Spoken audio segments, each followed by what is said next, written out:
It lays the predicate and the foundation for the development of a weather satellite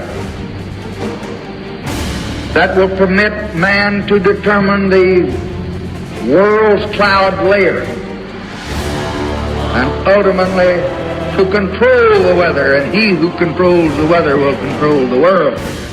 Another week of wild weather all over the world. It's just the beginning. Question: did the controllers do some pre-storm planning in the case of Hurricane Idalia? Some puzzle pieces. First, from NPR. Tropical storm Idalia. Cars may stop working mid-evacuation due to fuel contamination. The report says a potentially widespread fuel contamination at gas stations along Florida's Gulf Coast could cause car engines and power generators to stop working just as Tropical Storm Idalia approaches the area. More on Hurricane Idalia in a moment. From Reuters.com, super typhoon heads toward Hong Kong. China issues highest warning. Don't hear much about that on Matrix Media TV in the U.S., do we? From ABC News, why is the Panama Canal drying up, and what does it mean for global shipping? Question mark. It means this: a drastic slowdown in shipping. The global predator-parasite class and the climate engineers that serve them control the flow of precipitation. They control the spigot. They control the shipping, and they can blame it all on nature. With that in mind, this new report from EurekaAlert.com. Rapid shifts from drought to downpour occurring more often. No surprise. Welcome to the world of climate intervention operations. From numerous sources, U.S. aquifers are running dry, posing major threat to drinking water supply. That situation's only going to get worse fast. All the while, the Canadian incinerations are raging, over 60,000 square miles and counting. From CBC Canada, this new headline: BC extending state of emergency due to wildfires as winds are expected to fan the flames. The CBC report states the North is not getting rain. What they are getting is significant winds. That's a statement from Cliff Chapman, a director with the BC Wildfire Service. From AccuWeather, heat wave to sear central U.S. over Labor Day weekend. The AccuWeather report goes on to blame, quote, Mother Nature for the scorching record temperatures, for the ionosphere heater-induced high-pressure heat dome that will bake that region yet again. From ACCentral.com, Arizona officials say heat should be classified as a, quote, natural disaster. How convenient for the controllers and the climate engineers. From any perspective, is it reasonable or rational to consider any weather natural at this point, with climate engineering operations crisscrossing our skies, with 100 million barrels of oil being consumed and burned every single day, 23 million tons of coal every single day, forests poisoned with toxic rain and cut down, superheating and dying seas? None of this is, quote, Mother Nature. Yet, how many on all sides of the orchestrated societal divides are desperately trying to convince themselves otherwise? And from Earth.com, Geoengineering. Can we dim the sun to avoid climate tipping points? Question mark. Oops, too late. After over 75 years of officially denied climate engineering operations, the point of no return is in the rearview mirror. There's no going back. And the weather makers have managed to completely contaminate the biosphere with the fallout from their toxic operations on top of countless other forms of human-caused atmospheric contamination. On that note, this new report headline from phys.org. Air pollution, greatest global threat to human health. That's what a new benchmark study has now stated on the record. So many more bad news headlines in this broadcast. Hang on. We're in for a ride. Edward Teller, who's known as the father of the hydrogen bomb, stated this, quote, the extinction of the human race will come from its inability to emotionally comprehend the exponential function, end quote. It would appear that Teller's prediction is proving all too true.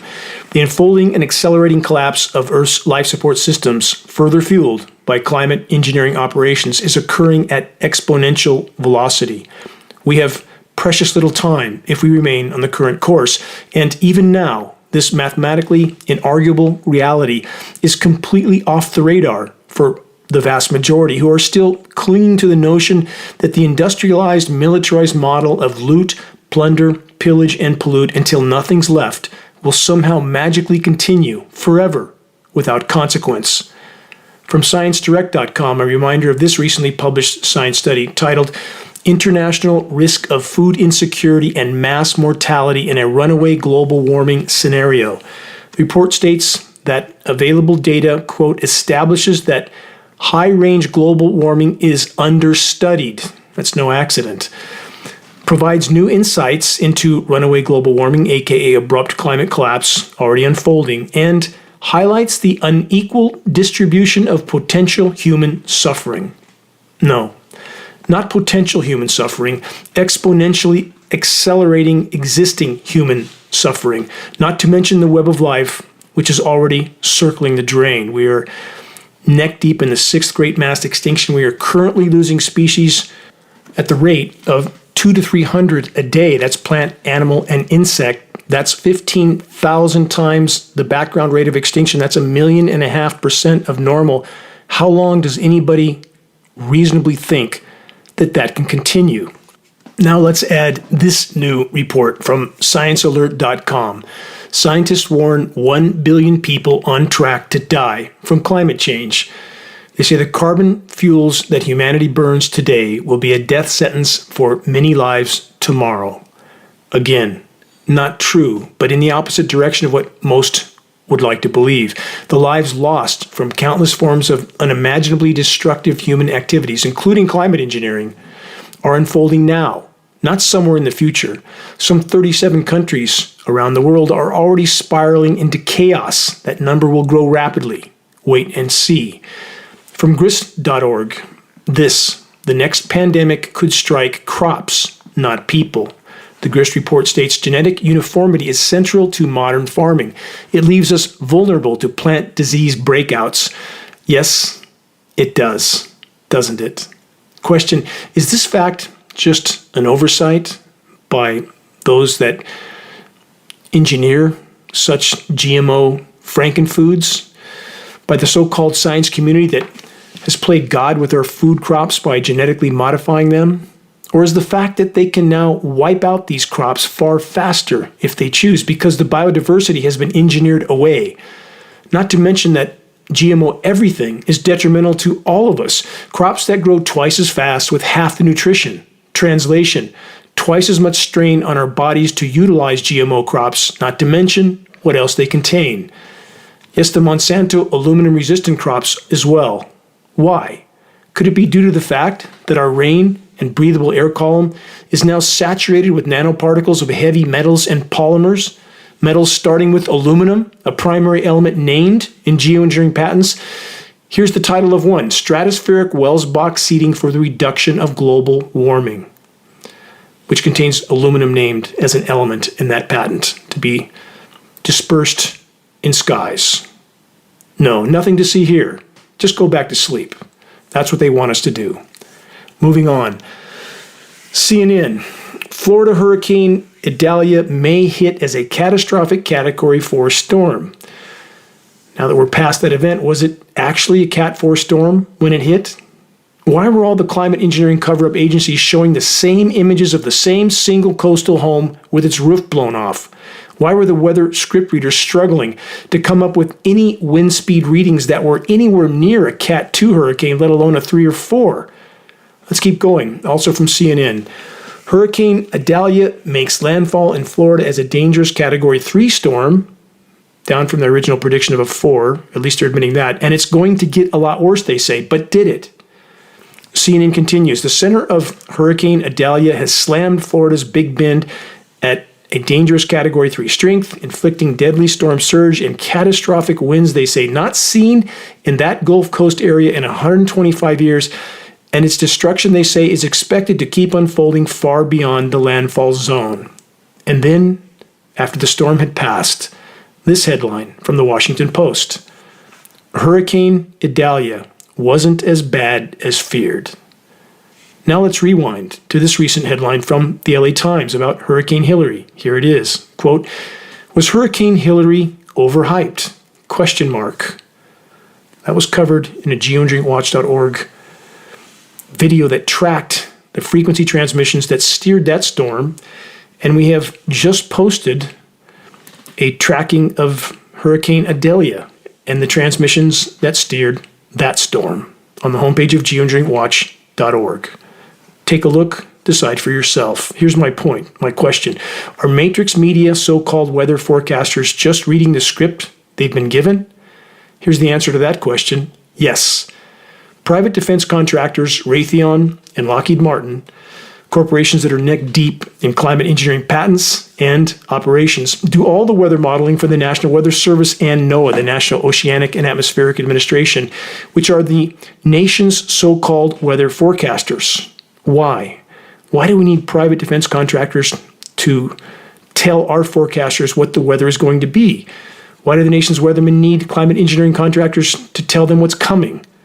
That answer should be self-evident. The controllers of the Matrix are trying to ensure that the script matches the scheduled event, but things don't always work out that way.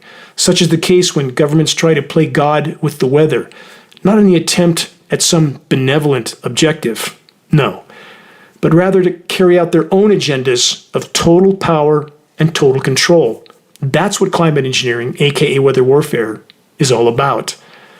A core part of the power structure control agenda is the temporary and toxic surface cool downs that chemical ice nucleation cloud seeding can and does create.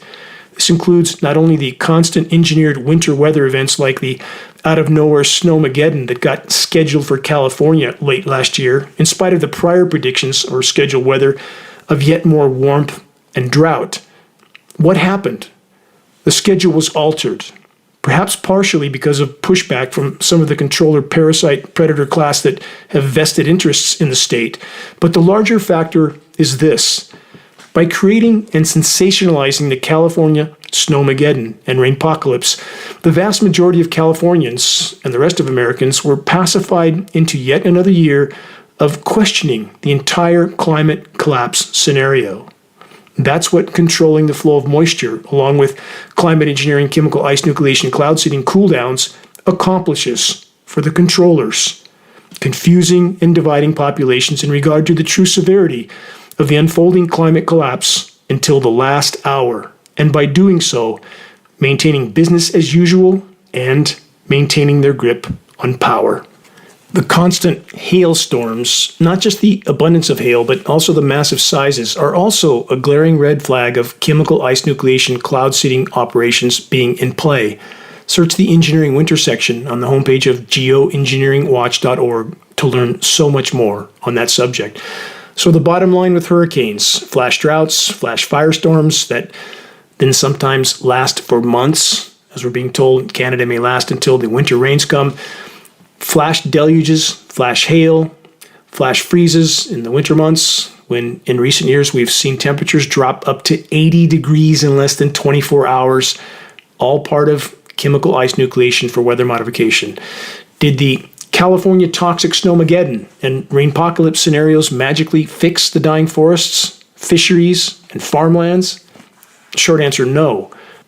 How can any of it, any weather, anywhere, be considered in any way natural when global climate intervention operations are raging in our skies? Operations that are so shockingly visible that all but the clinically blind can easily see them, if they only chose to rise above their power structure programming that has so far been so incredibly effective at convincing the majority that they aren't actually seeing what they're actually seeing. And there are the so-called experts that tell populations they're only seeing condensation trails in our skies. So-called experts like the kind I described moments ago that read weather forecasting scripts, ultimately from private defense and geoengineering contractors like Raytheon and Lockheed Martin. Question, should condensation trails be laced with elements like aluminum nanoparticles, which is exactly what geoengineeringwatch.org found when we took a National Oceanic and Atmospheric Administration flying lab to altitude with a top scientist and tested what heavy aircraft are emitting in our skies? We tested those samples at one of the world's most renowned research institutes, RPI in New York. If you want to see the proof, go to the homepage of geoengineeringwatch.org and view our groundbreaking climate engineering documentary, The Dimming. You can see the actual testing operations I just outlined with your own eyes as they were conducted on film and on the record. Please help us to share the dimming with anyone you can. Authors of environmental and climate articles with so-called elected officials, agency officials. We need to circulate that film as fast as possible. And we made it available to the public for free the moment it was done. So how bad is our collective reality going to get, and how soon? When the controllers feel the moment of critical mass of awakening is near, they will play far bigger cards than they already have. And we are perilously close to that crossroad. But nevertheless, it is our absolute obligation to march on in this battle, no matter what we face, no matter how great the odds are against us. You're listening to the weekly installment of the commercial-free, non-political Global Alert News Report, the End of the World as We Know It broadcast, brought to you by Geoengineeringwatch.org, the largest and most visited website in the world on the subject of global climate engineering operations, aka weather warfare. Reaching a critical mass of awareness is the only way forward in this fight. Geoengineering Watch shirts, hoodies, or our full color printed climate engineering awareness materials can get the conversation going with family and friends. It can break the ice. Every day counts in this all-important battle. Geoengineering Watch awareness raising materials can be found on the homepage of geoengineeringwatch.org. Our only goal, to fully expose and halt the climate engineering assaults. Moving on, next headline. Yet more confirmation of what geoengineeringwatch.org has warned about for a decade and a half. From medium.com, we have enough methane in the atmosphere to end an ice age, but we're not in an ice age. That's the headline. The report continues, the recent methane study states methane may be providing the first indication that a very large-scale end reorganization of the climate system is already underway.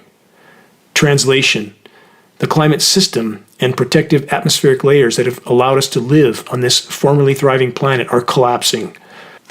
Climate intervention operations are core to the scenario we now collectively face, but are absolutely not the only factor, as so many are still shockingly trying to convince themselves of. Every single form of human activity that negatively affects Earth's energy balance and life support system is a part of the problem. Industrialized, militarized, so-called civilization has laid waste to Earth in the geologic blink of an eye. Again, as stated earlier, 100 million barrels of oil burned and consumed every single day, 23 million tons, not 23 million pounds, 23 million tons of coal burned every single day.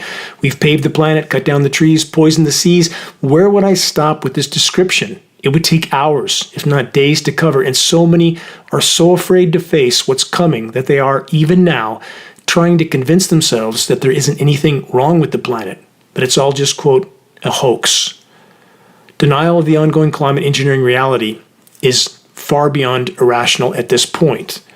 Denial of the damage done to the planet by countless forms of industrialized, militarized insanity, which includes climate engineering, is also far beyond irrational at this point.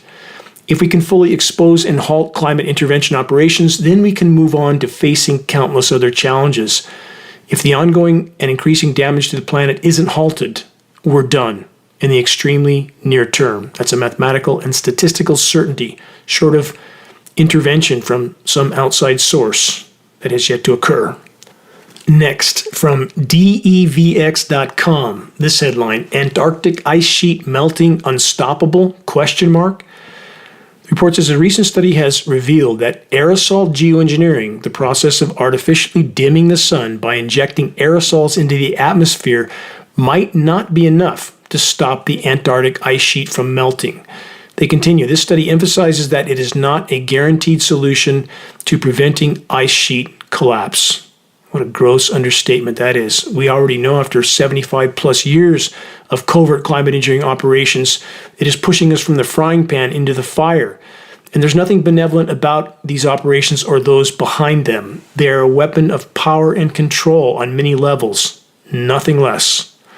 Next report, also from devx.com, is geoengineering a Trojan horse? That report says geoengineering, a hypothetical technique not yet implemented, they say, is a potential solution for fighting climate change.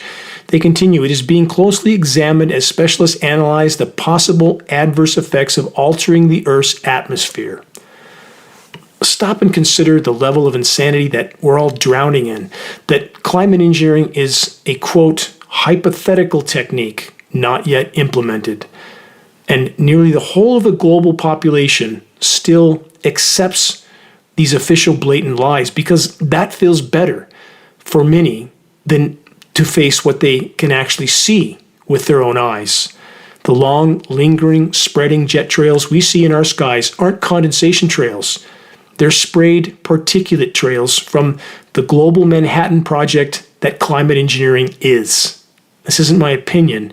It's a film footage proven fact. We have up-close video of geoengineering jets, KC-10s, KC-135, C-17 Globemasters, with nozzles visible turning on and off. And this also includes commercial aircraft, which we have up-close photographs of their retrofit nozzles mounted on the wing pylons aimed into the exhaust jet stream to make this look like condensation, which it is not.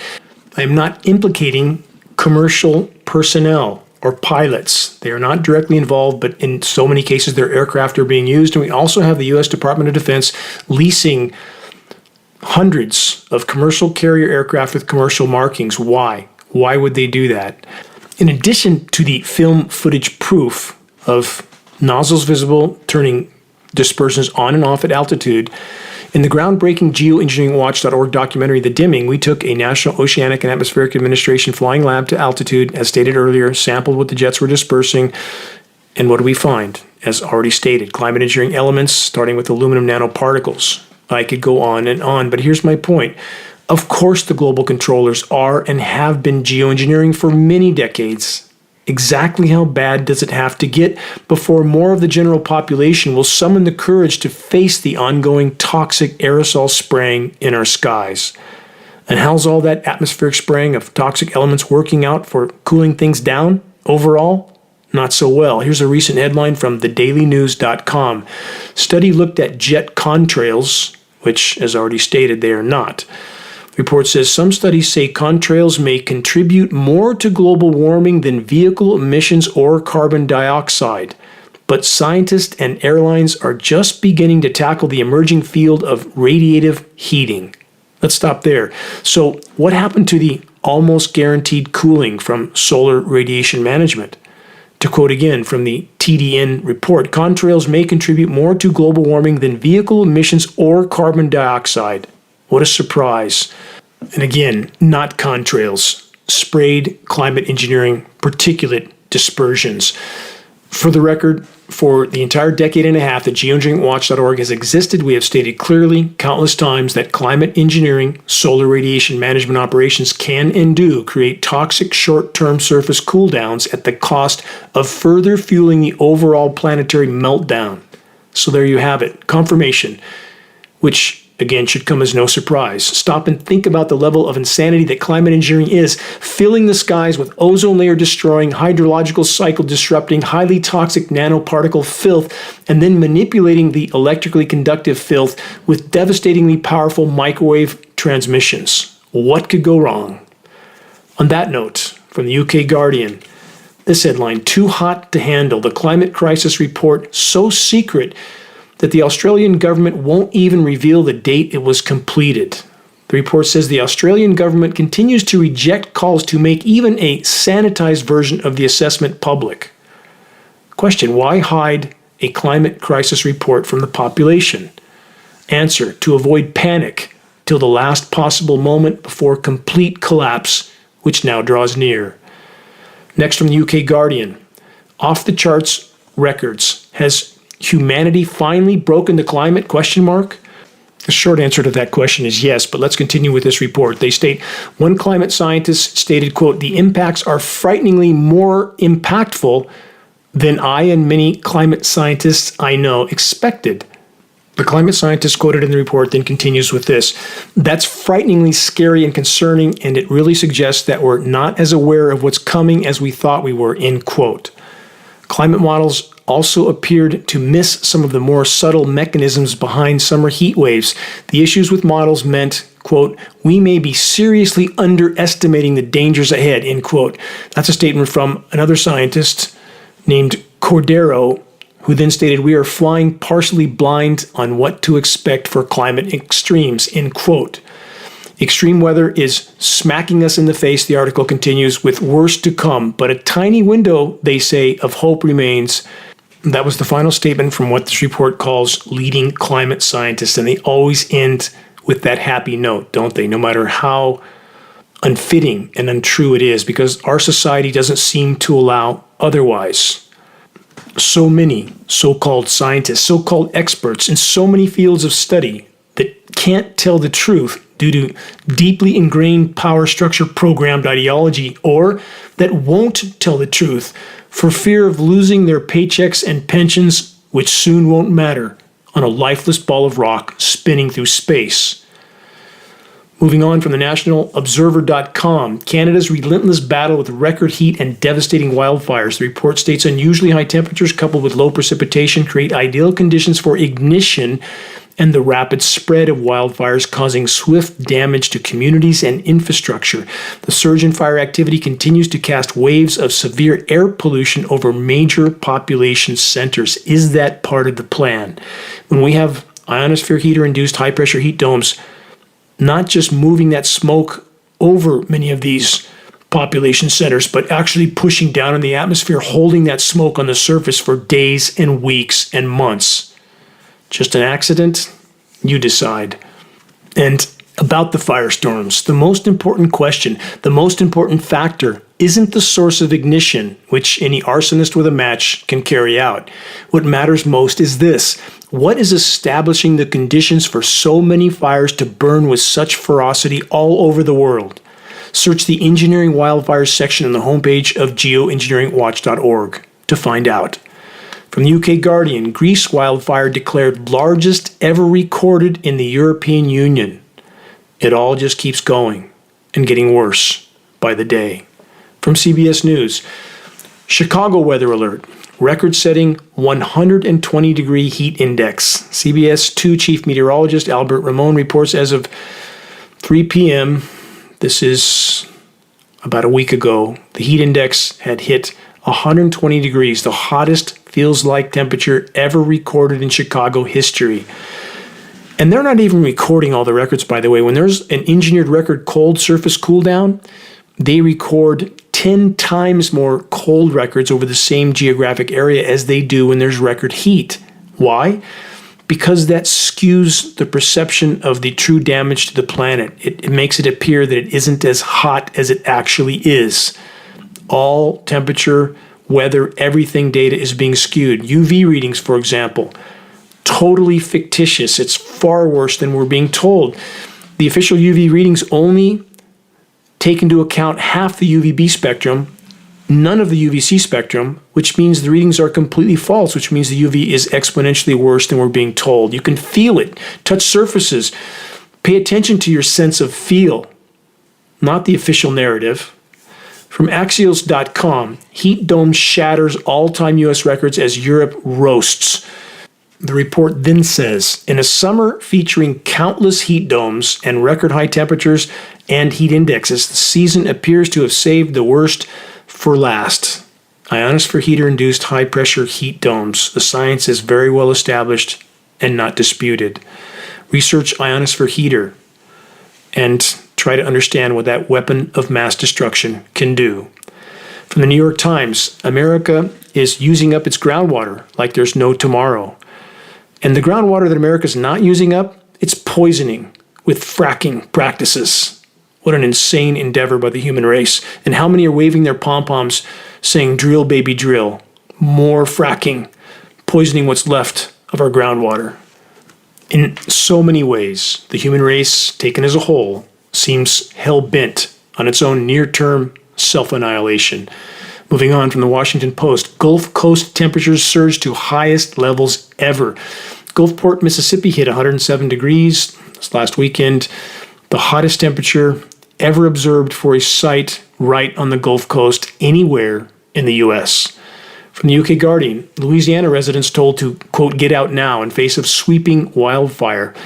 The report says the unusual wildfire event is another consequence of the record-breaking U.S. heat wave fueled by the global climate crisis. Of course, no mention of climate engineering. They never will admit to it until the public forces them to admit to it. They say Louisiana and the surrounding region have been suffering from an extreme drought. Climate engineering, again, controlling the spigot without question. indisputable science in that arena. We can see their operations on weather radar, satellite images. Residents are usually bracing for tropical storms and hurricanes at this time of year, not firestorms. From the Washington Post, Louisiana sees unprecedented wildfires amid record heat and drought. Parallel headline. From the New York Post, at least 2 dead as unprecedented 450 wildfires scorch Louisiana. 450 wildfires in Louisiana. And no one's alarmed? The state's Agriculture and Forestry Department recorded 14 different wildfires breaking out in less than 10 minutes last Sunday to the north and west of New Orleans. Temperatures over the weekend broke all-time records in multiple communities across Louisiana, with New Orleans International Airport recording 105 degrees on Sunday, the highest temperature ever recorded there. Geoengineering, aka weather warfare, is the greatest single factor regarding climate disruption, but again, absolutely not the only human-caused factor and not outweighing all other factors combined. As I've stated repeatedly in so many broadcasts, the unfolding climate collapse isn't a this or that equation. It's a this and that scenario. All human-caused sources of damage to the planet and the climate are part of the problem, with climate intervention operations being at the top of the list. Why is it so critically important to stand on credible ground in this battle with an accurate assessment of what is unfolding and why, of all the factors that are part of it? Because credibility is key in this battle. Without it, we have no chance of prevailing. You're listening to the weekly installment of Global Alert News, the Bad News Broadcast, installment number 421, September 2nd, 2023. This is Dane Wigington, your host. Global Alert News is brought to you by Geoengineeringwatch.org, the largest and most visited website in the world on the subject of covert climate intervention operations known as geoengineering. The commercial-free, non-political Global Alert News Hour is broadcast on 27 AM and FM stations throughout the country. All recent recordings of this broadcast can be found on the homepage of geoengineeringwatch.org under the recent column. Geoengineering Watch wishes to express our deepest gratitude to those that have helped us to expand our reach and thus our voice in this desperate last-hour effort to sound the alarm. On that subject, if you're on our email list, please put us on your email contact book so that our mailouts don't go to the spam files. Please help us to share the groundbreaking documentary The Dimming, which fully exposes the climate engineering atrocities. The best way to share is by circulating the direct link to The Dimming by email directly from the homepage of geoengineeringwatch.org. Sharing directly helps us to overcome social media censorship. When viewing our YouTube of The Dimming or Global Alert News or any other Geoengineering Watch video on YouTube, please subscribe, share, and comment, all of which helps us to circulate critically important data to a much wider audience. How do we reach those that still aren't looking up? Geoengineering Watch awareness-raising materials can be found on our homepage. Again, our only goal, to provide activists what they need to move this fight forward. Very high-quality printed materials, shocking images. A picture is worth 1,000 words, as the proverb goes. There's Geoengineering Watch hoodies and shirts, both with very high-quality 4-color images on both sides. Image of a military tanker descending down over the planet and spraying, dimming sun in the background with this caption in large red letters: "Stop climate engineering, investigate." And below that, geoengineeringwatch.org, so that individuals can find a credible source of information to continue their investigation. We have scannable business cards and bumper stickers, all effective tools to help strike up a conversation on the climate engineering issue. Waking the masses to the climate engineering onslaught is the great imperative of our time. If we can expose it, we can stop it from the inside out as we awaken our military brothers and sisters to what they're participating in, because they're being told this is something benevolent, which couldn't be further from the truth. If we could expose this issue, we would cause a shockwave around the world. If you're willing to share a picture of yourself with a Geoengineering Watch shirt, perhaps at a gym, farmer's market, or busy street downtown, send us your photo so that we can post it as part of our activist compilation, which is now part of our materials page. The images encourage others to make their voices heard in this all-important battle to sound the alarm. This is a team effort, and I want to express my deepest gratitude to all those who are steadfastly committed to this must-win fight for all that matters. Moving on, more headlines. Let's sift the truth from the deception. From Yahoo News, this headline: California is now practically drought-free, but we keep wasting so much rainwater. That's the headline. Here's from the report. Despite all that drought-busting precipitation, California continues to capture only a percentage of that water. Much of the abundance in rain from Hurricane Hillary, the report says, ended up running off into the ocean, not captured or stored for future use. They continue, when California will inevitably face its next drought, it will need this water. This report is intended to confuse and divide the population into mistakenly thinking that everything's okay when it's anything but. A few months of toxic rain and chemically nucleated snow doesn't fix toxic soils, forests, and crops. It doesn't replenish groundwater. It doesn't magically bring dying trees back to life. The matrix-paid disinformation sources want the uninformed to believe that if we could just find a way to trap all that toxic runoff, everything would be fine again, which couldn't be further from the truth.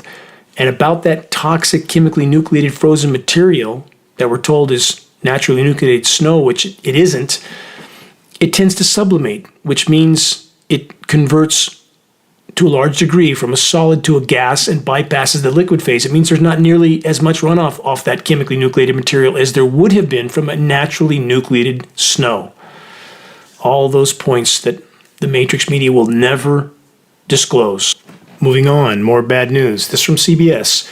Maui wildfire survivors may face, quote, fire brain, end quote, cognitive challenges from breathing in smoke.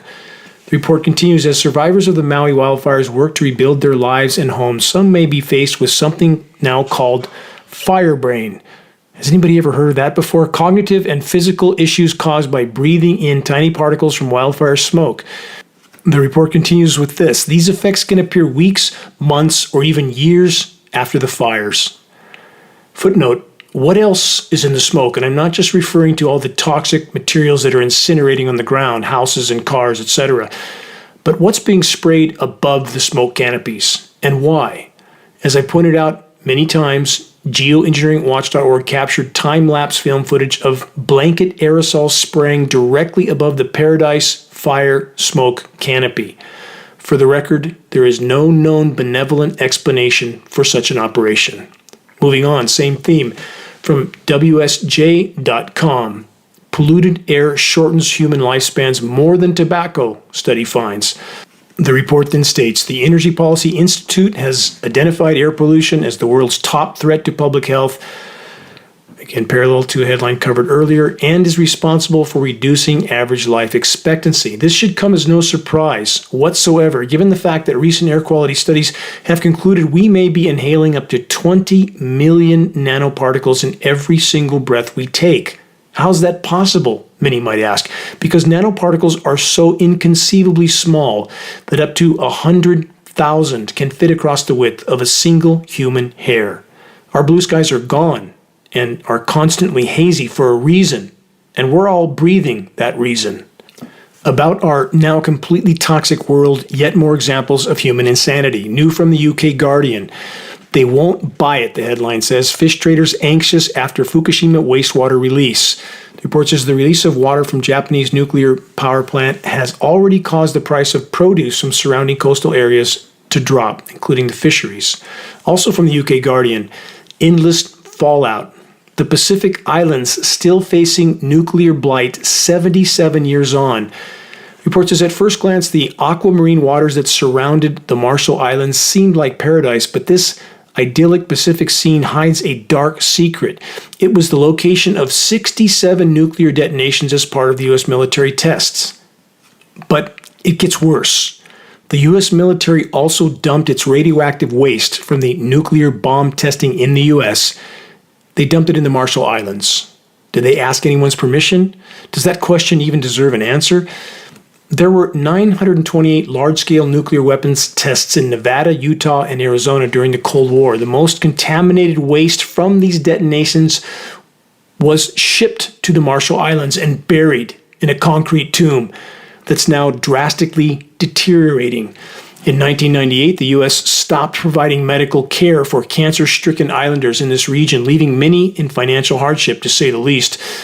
The threat to the nuclear waste tomb in question is particularly acute because the islands, which lie just 2 meters above sea level on average, are very vulnerable to rising seas, obviously. Not surprisingly, the U.S. says it has discharged its responsibilities to the Marshall Islands. And because the dome is on Marshallese land, the onus, Washington says, is now on them to fix it.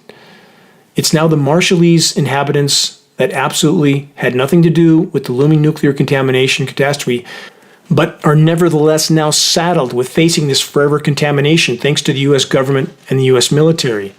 There's so many examples like this. It would take hours to cover them all. The legacy of the U.S. government and the U.S. military permanently polluting everything they touch, everywhere they go. Are other governments better? Is that what I'm saying? Absolutely not. Far too many have been trained from birth to think dichotomously. It's either this or that. You're either for the blue team or the red team. The world's far more complicated than this kind of dichotomous, polarized thinking allows for. Criticism of our government is not advocating for any other government. All governments are corrupt. It's a matter of scale. And with that in mind, consider that the U.S. military is bigger than the next 10 biggest militaries combined. Thus, statistically, the U.S. military is indisputably recognized as the biggest single source polluter on the planet. And no, China is not a single source polluter, it's a country. The term is single source polluter in the U.S. military is it, biggest on the planet. From Axios.com, simultaneous record heat hits multiple continents. Let's consider that headline. High pressure heat domes all over the world. Ionosphere, heater, atmospheric manipulating transmitters all over the world. Connect the puzzle pieces. All of this on top of a world that's already spiraling into total meltdown. Climate engineering operations and all that it entails, which includes these frequency transmitters, are pushing us from the frying pan, so to speak, into the fire. From the Washington Post, heat records are being smashed in multiple parts of the globe. That's a parallel headline. From Scientific American, there are no U.S. climate havens from heat and disaster risk. Correct. No place to hide, not from climate collapse or climate engineering. Next, from ecoshock.org, how ocean heat ends the human experiment. From the report, what do heating oceans do? Hotter oceans capture less carbon dioxide from the atmosphere. They also hold less oxygen, which the report says can diminish sea life. No, not can, does. Including fisheries. The report continues, oceans take a long time to heat and a long time to release that heat again. Our greenhouse gas heating is guaranteed a hotter future for all our descendants for centuries, likely millennia. The report author then states, I'm not easily scared by science, but the possibility of outright extinction level catastrophe for ocean life and all life if we continue heating the planet. I don't know how we all miss this. There it is again, from the so-called climate science community. They don't know how they all missed it. Geoengineeringwatch.org didn't miss it. We've trumpeted on the record for a decade and a half that the state of imploding biosphere is far worse than anything we're officially being told. We knew, and the climate science community didn't? Really? Only two possibilities. They are criminally ignorant or lying. Take your pick. From AP News, Norway to spend $6 million a year stockpiling grain, citing pandemic, war, and climate change. The report says Norway will start storing 15,000 tons of grain annually, but that won't last for long. That's only a stopgap measure at best. We have crop collapse occurring all over the globe, fisheries collapse occurring all over the globe, disintegrating ozone layer, completely contaminated everything. We have disrupted atmospheric relative humidity, which is creating vapor pressure deficit. Not enough humidity given the warming temperatures in some regions, crops and forests, which means they shut their stomata. In both cases, they don't feed, they don't absorb carbon, they don't release oxygen, they don't grow, they die. All over the world, this is happening. Climate engineering is so core to that equation. From FT.com, power-starved North Korea turns to solar energy to keep the lights on. Good luck with that. A temporary band-aid at best, and all the while, solar dimming operations, that's what geoengineering is, are drastically reducing solar panel output. That's what drew me into this battle in the first place. Geoengineering is also radically reducing wind and hydropower. Do we hear any acknowledgement of that from the completely controlled so-called environmental community, with their 501c3 nonprofits being their top priority? not telling the truth? From the UK Guardian, after America's summer of extreme weather, next year may well be worse, the report says. No, not maybe, will be absolutely worse. From this Guardian report, it's been a strange, cruel summer in the United States, from the dystopian orange skies above New York to the deadly emulation of a historic coastal town in Hawaii. The waning summer has been a stark demonstration of the escalating climate crisis, with experts warning that worse is to come. The record temperatures are being driven not only by global heating caused by the burning of carbon fuels, but also by the onset of El Nino. And let's not forget, climate engineering heat-trapping particles, which we all get to inhale as quickly as they settle down through the atmosphere. How fast is the planet heating statistically, mathematically, based on the best data we have right now? It's heating at the thermal energy equivalent rate of 7 Hiroshima bombs per second. The heat contained in 7 Hiroshima bombs per second. Please don't believe me. Please research what I just said and decide for yourself. You'll find plenty of information online. Next, from BBC, this headline, China's summer of climate destruction. From that report, China's summer this year has seen both extreme heat and devastating floods. And the flooding this time around has struck areas where such weather has been unheard of, which scientists are blaming climate change for, warning that the worst is yet to come. There's a photo in this report from a farm field in China with blatant climate engineering sprayed dispersions in the sky above. In a little over a decade, the number of floods being recorded in the country has increased tenfold, 10 times more. And here's a dash of Matrix Media damage control from space.com. Contrails, the report says. What are they and how do they form? Nothing new here. The space.com report tells us the usual power structure programming of don't look up, nothing to see in the sky, just harmless condensation trails turning on and off behind jets and tainting entire skylines from horizon to horizon. Go back to sleep. That's what this kind of article is designed to do. All are needed to search for online email contacts for media sources, elected officials, agency officials, environmental organizations, farm and ranch organizations, etc. Send them a link to the dimming. Ask them why they are not investigating the issue of global climate engineering operations. A quick footnote, the wet bulb temperatures are increasing rapidly all over the globe. This threshold is incredibly dire. Wet bulb temperatures are a combination of heat and humidity that can eliminate the human body's ability to cool itself with sweat. Learn about it. It's only going to get worse. From yahoonews.com, Italy's glacier temperatures rise above 0 degrees C, that's 32 degrees Fahrenheit, amid Europe's new Nero heat wave. Nero is the name of the heat wave, makes it more theatrical, thus creates a bigger impression on populations. The report says as Italy faces its third heat wave of the summer, the country's alpine glaciers are struggling to regain ice amid unusually warm nights. Nights are warming twice as fast as days because the heat is not escaping back into the atmosphere.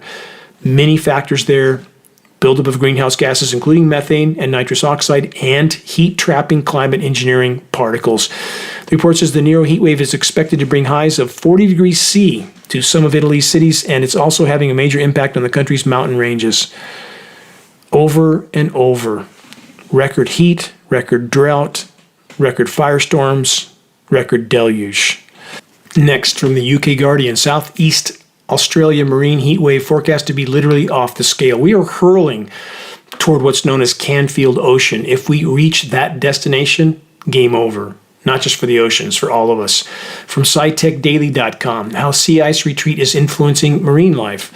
Reports as increased Arctic sea ice melting allows sunlight to penetrate deeper into the ocean, affecting marine zooplankton migratory behavior.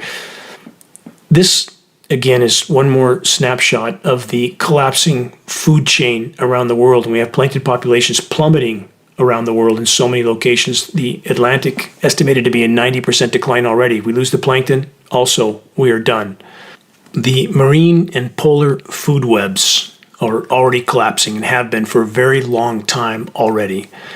For those that are willing to face a video that is beyond heartbreaking, in order to better understand what's really unfolding, search and view this title. Heart-wrenching video, starving polar bear on iceless land. It's from National Geographic.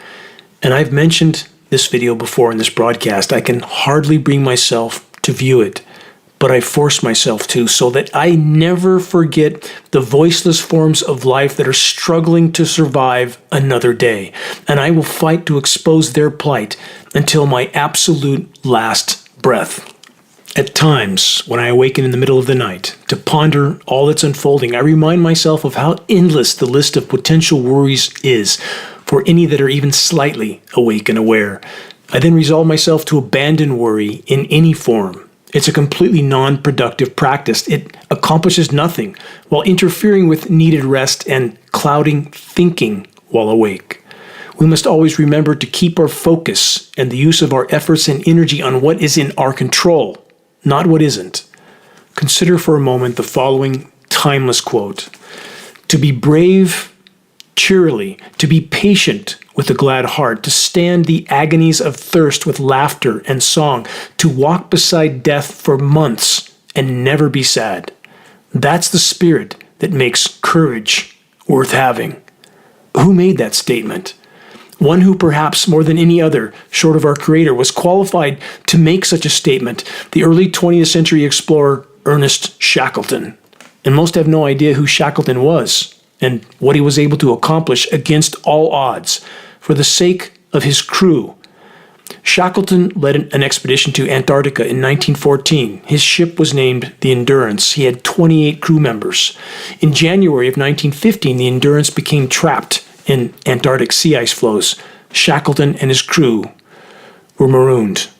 For many months, Shackleton's group of handpicked and extremely hardened men survived the brutal Antarctic conditions, enduring even the entire Antarctic winter on the ice floes, trapped. In November of 1915, the ice floes finally crushed the hull of the ship. Shackleton and his crew removed all the provisions they could before their ship, the Endurance, went down. They were able to save several small lifeboats and their sled dog team, which they had so far managed to keep alive by hunting seals on the ice pack. Shackleton and his men organized a camp on the ice floe. On December 22nd, 1915, Shackleton and crew, in an early celebration of Christmas Day, consumed their last provisions of substance, which they had managed to salvage from their sinking ship. It would be their last substantial meal for an incredibly long time. They lived off what little they had left and what they could hunt in the frozen wasteland of sea ice.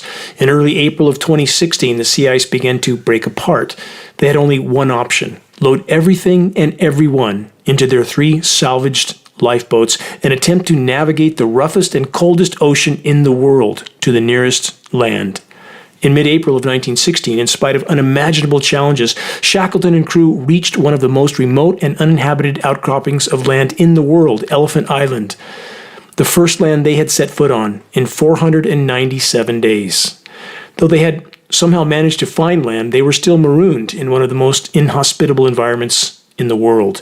On April 24th, 1916, Shackleton and 5 crew members left Elephant Island in one of the lifeboats. They modified it as best as they could for what is considered the greatest navigational feat in human history, sailing 830 miles, that's 1,336 kilometers, across the most frigid, furious, and unforgiving ocean in the world. After almost 3 weeks of unimaginably harsh conditions on the Southern Ocean, Shackleton and his 5 crew members reached the shores of South Georgia Island, but the only habitation on the island was a whaling camp on the opposite side of the island. South Georgia Island is extremely rugged and cold with high mountains and glaciers. Shackleton and 2 of his crew took screws from the lifeboat and threaded them into the soles of their shoes so they could cross the mountain ice packs. After 9 days of trekking, the 3 men from the shipwreck, the Endeavour, made it to the whaling encampment. Over the coming months, Ernest Shackleton, with borrowed ships, made 3 unsuccessful attempts to reach and save his remaining crew that had stayed behind on Elephant Island. Finally, in his 4th attempt on September 3rd, 1916, Shackleton again reached the small rock outcropping known as Elephant Island.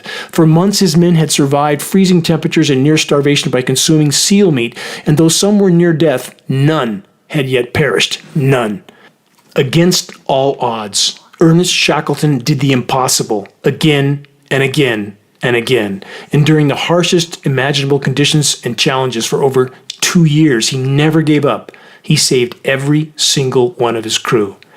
When we face ongoing challenges, that seem impossible to overcome, we would do well to remember individuals like Shackleton.